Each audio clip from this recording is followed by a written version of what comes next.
বিসমিল্লাহির রহমানির রহিম। হে সমস্ত জগতবাসী, আশা করছি সকলে ভালো আছেন। আজকের আলোচনাটি নিয়ে আসলাম, সেটি হলো স্বপ্নের ব্যাখ্যা। এই স্বপ্নের ব্যাখ্যাগুলো যদি আমরা বুঝে চলতে পারি, ইনশাল্লাহ আমরা ইহকাল ও পরকাল আমরা ঠেকব না। আর ইহকালে ঠেকব না কিভাবে? যেমন একটা ফ্যামিলি চালাতে গেলে একজন মানুষের ব্যবসায়ী, চাকরিজীবী একটা কিছু হতে হয়। এখন ব্যবসায়ী, চাকরিজীবী হতে গিয়ে আপনি মনে মনে ধারণা যা করেছেন তা সেই হিসেবে আপনি ব্যবসা করেছেন, কিন্তু ব্যবসায় মার খেয়ে গেছেন, লক্ষ লক্ষ টাকা ঋণ হয়ে গেছেন। এটা কেন হলেন? দেখেন, প্রতিদিনের খবর প্রতিদিন আল্লাহ জানিয়ে দিচ্ছে স্বপ্নের মাধ্যমে, কিন্তু আমরা সেই খবরাখবর পেয়েও সেটি আমরা উদ্ঘাটন করলাম না, ব্যাখ্যা করলাম না, যার ফলে আমরা বিপদগ্রস্ত হয়ে থাকতে হয়। তাই আপনাদের সামনে যে আলোচনাটি নিয়ে আসছি সেটি অবশ্যই আমাদের জানতে হবে, বুঝতে হবে। তবে আজকে নিয়ে আসবো আজান ও একামত নিয়ে যে কিছু আলোচনা। কোনভাবে আজান দিলে কি হয়, কোনভাবে আজান দিলে দুর্ঘটনা হয়, কোনভাবে আজান দিলে ভালো হয়, মঙ্গল হয়। অবশ্যই এই সম্পর্কে আপনাদের সাথে কিছু কথা বলবো ইনশাল্লাহ। সেটি হলো, দেখুন, কেউ যদি দেওয়ালের উপরে দাঁড়িয়ে আজান দিতে দেখে, তবে সে কোনো ব্যক্তিকে ফয়সালার দিকে ডাকবে। আর যদি ঘরের ছাদের উপরে দাঁড়িয়ে আজান দিতে দেখে স্বপ্নে, তাহলে সে এটাই বুঝবে যে তবে তার স্ত্রী ইন্তেকাল করবে। এবার আসি, কেউ যদি মিনারায় উঠে আজান দিতে দেখে স্বপ্নে, তাহলে এটি কি বুঝবে? এটি বুঝবে সে হকের দিকে মানুষকে আহ্বানকারী হবে এবং তার হজ করার সম্ভাবনা থাকবে বেশি। এবার আসি, কেউ যদি কূপের মধ্যে আজান দিতে দেখে, তবে এটি স্বপ্নের ব্যাখ্যা এটি হবে যে সে মানুষকে এক দূরে সফরের জন্য উদ্ভূত করবে। এবার আসি, কেউ যদি তার প্রতিবেশীর ছাদে উঠে আজান দিতে দেখে, তবে কি বুঝবে?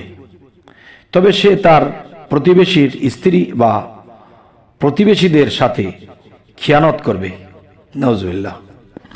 গোসলখানায় আজান দিতে দেখলে এই বিষয়টি কি বোঝায়?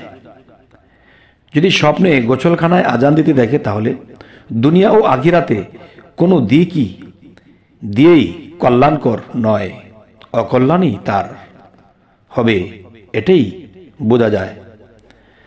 এবার আসি, কেউ যদি আজান দিতে দেখে অথচ সে মুয়াজ্জিন নয়, তবে সে যদি রাষ্ট্রপ্রধান হওয়ার যোগ্যতা রাখে, তবে সে পর্যন্ত তার আজানের আওয়াজ পৌঁছাবে, সে পর্যন্ত রাজত্ব করবে।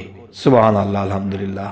এবার আসি, কেউ যদি কাবার ছাদে উপরে দাঁড়িয়ে আজান দিতে দেখে স্বপ্নে, তবে তার দ্বারা কোনো বিদআতি কাজ প্রকাশ পাবে, আর কাবার ভিতরে আজান দিতে দেখা কোনো প্রশংসনীয় বা কল্যাণকর কাজ নয়। আচ্ছা, এবার আসি, কেউ যদি শীতাতপ নিয়ন্ত্রিত গোসলখানায় আজান দিতে দেখে, তবে প্রবল জ্বর হবে, আর যদি গরম গোসলখানায় আজান দিতে দেখে, তবে সামান্য জ্বরে আলামত।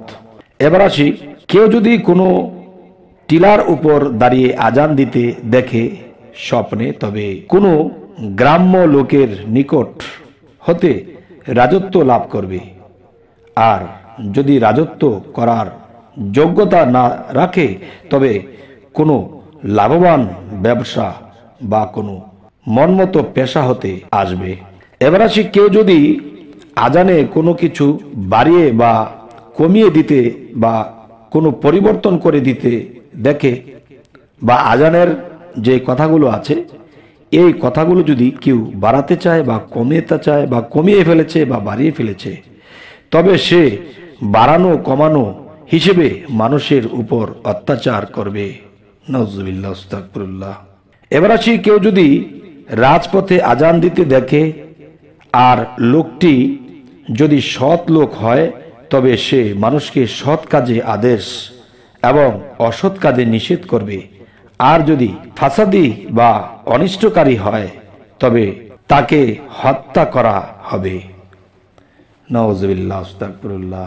এবার আসি, কেউ যদি রাষ্ট্রপ্রধানের গেটে আজান দিতে দেখে তবে সে সত্য কথা বলবে।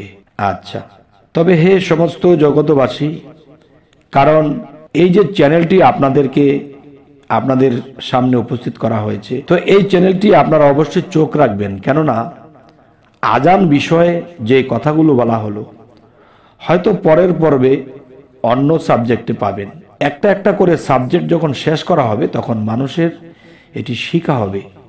যেমন আজকে আজান বিষয়ে বলেছি, অন্যদিন অন্য বিষয়ে বলবো, তাহলে মানুষ একটা দিক পাবে যে আজানের বিষয়টা, ব্যাখ্যাটা জেনে গেলাম। তো কেউ যদি আজান বিষয়ে এরকম কেউ কিছু দেখে তবে সে ব্যাখ্যা করে চলতে পারবে ইনশাল্লাহ। তবে হে সমস্ত জগতবাসী, আমাদের এই চ্যানেলের আলোচনা যদি ভালো লাগে অবশ্যই সাবস্ক্রাইব করে নেবেন এবং পরবর্তী আলোচনা যেন আপনাদেরকে পৌঁছে দিতে পারি তাই অবশ্যই চোখ রাখবেন। তো সকলেই ভালো থাকবেন।